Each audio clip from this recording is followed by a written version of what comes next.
Hello and welcome to another episode of Know Before You Go. My name is Father Jude McPeak and I'm the promoter of vocations for the province of St. Albert the Great. And this weekend we come across, again, very familiar readings and passages for us. And this weekend the emphasis is on this notion of hospitality. Hospitality. And as we know today, hospitality is an important thing, but it was even more important during the life and the times of Jesus. Hospitality was really a crucial thing, that if you were inhospitable to someone, then that was a great mark of shame, of dishonor upon you. And so in our first reading, we have a beautiful reading from Abraham and Sarah. And in it, we only get a piece of the story, but Abraham and Sarah are camped out, and they meet these three strangers on the road, and Abraham insists that they come and they rest, and that they allow them for himself and his wife to feed for them and to care for them. And of course, what's later revealed is that these three strangers are actually heavenly angels that are in disguise.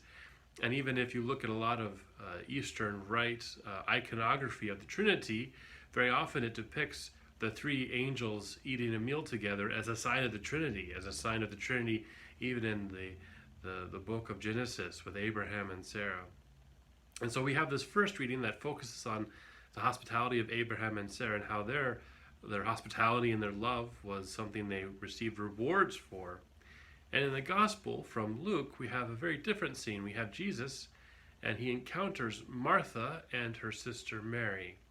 Now, I know a lot of you know the story of Martha and Mary, and how they invite Jesus and his friends to eat at their house, and Martha is, of course, the one running around cooking the food, providing hospitality, caring for everyone's needs, and Mary is sitting at the feet of Jesus, listening to him, talking to him. And Martha, of course, gets very frustrated, upset, as any of us would be, and she is in one sense very upset with her sister, because she feels like her sister is being inhospitable, that if they're not truly hospitable for this man Jesus, then that would be shame and dishonor upon them. And so she goes to Jesus asking for him to correct her sister.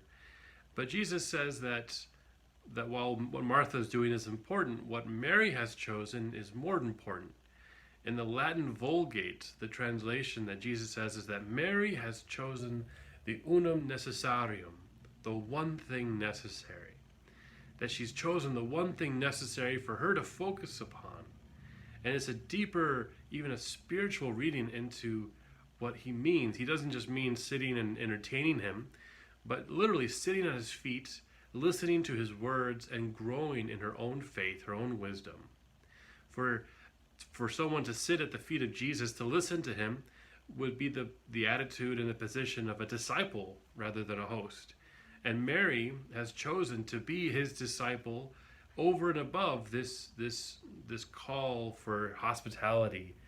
And indeed, Mary has chosen to follow Jesus and to, in one sense, be his follower, and to grow in her knowledge of him, so that she can indeed be a better host to the world, to extend that line of hospitality not just to those who come to her house, but to everyone whom she meets on the street.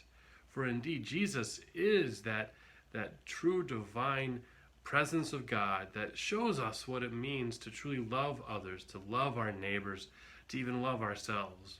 And so Mary is choosing to focus on that one thing necessary.